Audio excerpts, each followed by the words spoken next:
seen bopp. Alors ba tey ñu daal di terminer ak benn question mu jëm ci li nga xam ne si ni moo di tournée bu Thierno Alassane Sall. Thierno ba léegi bàyyeegul de tas mu ngi ci courant bi de moom it ma ngay tourné de ànd ak Abdou Nguer. waaw parce que gis naa sax Abdou Nguer de benn vidéo ne Jean-Michel Sène na leen wax fan la dugal xaalis bi parce que 2025 bi électrifié wul lu mat 100 villages mais man sama problème mooy xam nga mooy lan tas moom politique am par exemple politique am ba xam si Azer bi kese la ko bëgg centré wala daf koy globaliser dama seetlu ni depuis lors affaire Azer lay wax affaire Azer n'est-ce pas porté na plainte léegi mënul xaar ñu patienté yoon def liggéeyam annoncé na ni day def tournée économique tey la commencé le 6 war a jeex le 18 ndax dina wër si yenn localité yi pour dëggal boppam aussi fësal li nga xamante ne nii moom moo di parti loolu am na si mais suñ ñëwee si affaire Azer mais ñoom mosuñoo wax ni Azer électrifié na fii et pourtant génne woon nañ fi ay chiffres déjà semaine bii ñu génne rek ñoo ngi doon annoncé par exemple ki nga xamante ne ni moom moo di Jean-Michel Sène fan yi passé gis nañ mu annoncé entre Thiès Louga Kaolack zone yi nga xamante ne électrifié na ko est-ce que loolu dégg nga ku siyee yàbbi si xam nga amul et pourtant annoncé nañu ko publiquement Jean-Michel ànd na ay journalistes taxaw foofu annoncé mais maa ngi fàttali ko en février 2025 ba Jean-Michel taxawee ne électrifié naa 7000 villages te bëgg naa d'ici 2029 ñu électrifié lu mat ci 5600 villages waa 2029 daa ñëw léegi nag taas gisoon nañu période boobu mu dem ci village yi nga xamante ne nii ñoom jotaguñu seen électrification taxaw ne Jean-Michel fan la man pour man opposition du noonu opposition dafay noble par exemple tey suñu jëlee exemple 10 villages yi nga xamante ne nii annoncé woon nañu ko dans la région de Louga ñu dem fi nga xamante ne nii moo di Dialokoto 7 nga dem Missirah 4 nga dem fi nga xamante ne nii moom moo di région Fatick bi ak Thiès foofu 8 yooyu noonu semaine bii nii passé la ko Jean-Michel Sène annoncé tey jii limal na la ay village ne la village bii kat électrifié naa fa mais boo bëggee demal si même village bi nga. mais est-ce que loolu noonu amuloon parce que fan yële gisoon nañu benn moom Jean-Michel. waaw taas si boppam. dem si benn village daal ni bii wax nañ ni c'est la bokk mu dem seeti ji. la population ñu ne ko foofu exeegul fa léegi. mais dafa am benn affaire boo xam si dafa am yaa ngi fàttaliku Birame Souleye bi mu taxawee ci assemblée mu ni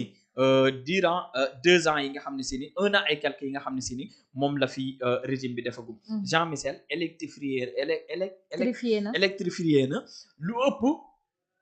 ci ay villages yi nga xam ne si ni régime bi fi nekkoon durant 12 ans. defaguñu ko exact durant 12 ans. durant 12 ans ñii 2 ans lañ fi def taxawal. soo fàttali ko non déggoo lu ma wax dama ni. durant 12 ans yi fi Macky defoon. waaw li ñu électrifié. si 2 ans yi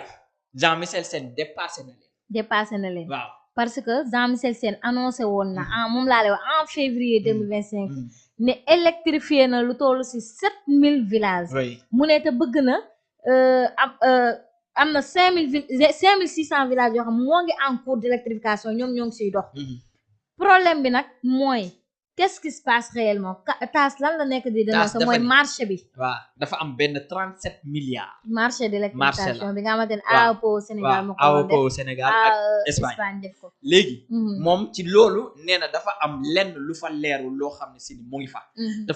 dafa bëgg ñu leeral ko Jean-Michel wala nguur gi leeral exactement marché bi nan la demee 37 milliards yi nan lañ ko saax-saaxee. ba mu jaraloon ko mu dem Espagne yaa ngi dégg sax ba El Malick dem di ko toog naan ko affaire oto yi moom jarul dem Espagne mën ngaa yem Sénégal léegi moom ci loolu la nekk c'est-à-dire bon peut-être dafa amagul les résultats yoo xam ne si ni dina ko montrer que ni lii nii kat ni la demee parce que moom tamit déposé na plainte. mais na xaar plainte bi ñu doxal. mais xam nga résultat yi taas di wër. dafa xaw a doy parce que à chaque fois su Jean-Michel Sène génnee ni électrifié naa tel village. taas du lijjanti village ba mu électrique xam nga lu mu koy wax ñu ci marché bi mais ñun lan la ñuy ñaan lan la ñuy mbëbët village yi amul courant am courant ñoom ba ñëwee yàggul Jean-Michel Sène li mu wax dafa leer objectif am mooy maanaam fii ba 2029 xam nga 2029 la ñuy pare mu ne fii ba 2029 man ma am électrification universelle c'est-à-dire village yi mu wax ni dama ko bëgg électrifier yëpp ñu électrifier ko keroog annoncé na 10 entre Thiès Kaolack Louga yii 7 yii 10 yii 5 mais xam nga kon kooku moo ngi si yoon bi xam nga lan moo bonoon taas di dénoncé te Jean-Michel Sène indiwul yenn preuve yu concret que ni man kat maa ngi électrifié mais est-ce que kon tey taas mënul genre man xam nga ce que je déplore mooy nekk na opposant d'accord mais opposant bul jël benn sujet rek opposé wu ndax loolu daf lay gaaw a fay na tey ji marché boobu noonu muy kaas Jean-Michel Sène defee woon na ko nee na ko bu dee loolu rek nga bëgg nañ toog sur la place publique ñu def li nga xamante ne ni moom moo di débat public même bu fekkee ay débat public jaru ko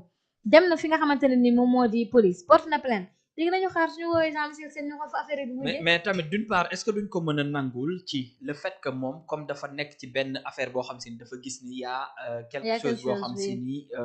c'est pas trop clair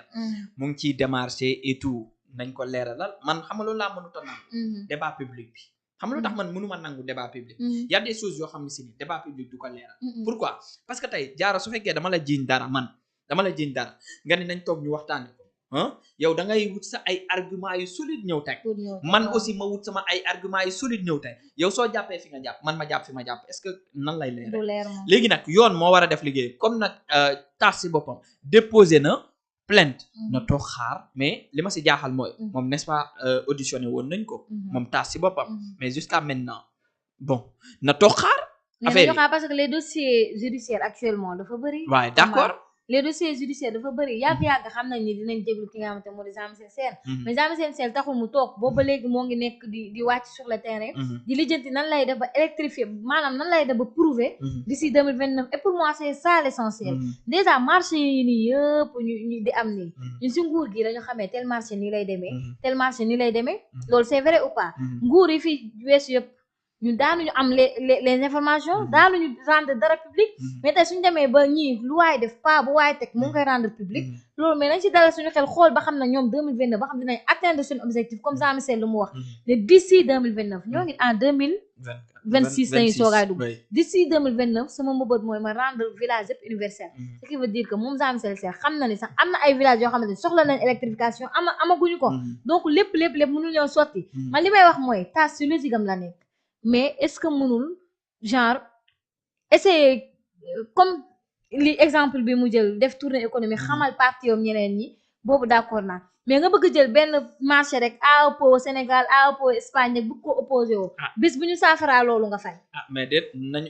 nañ waaw bu ñu saafaraa loolu moom nga fay olof laa wax nii mais nag nañ ko nangul ni peut-être moom xëy na dafa xam loo xam ne si mooy loolu nañu déglu ñoom ñu daal di continuer li mu xam yëpp wax na ko si penc bi déet mais comme yoon moo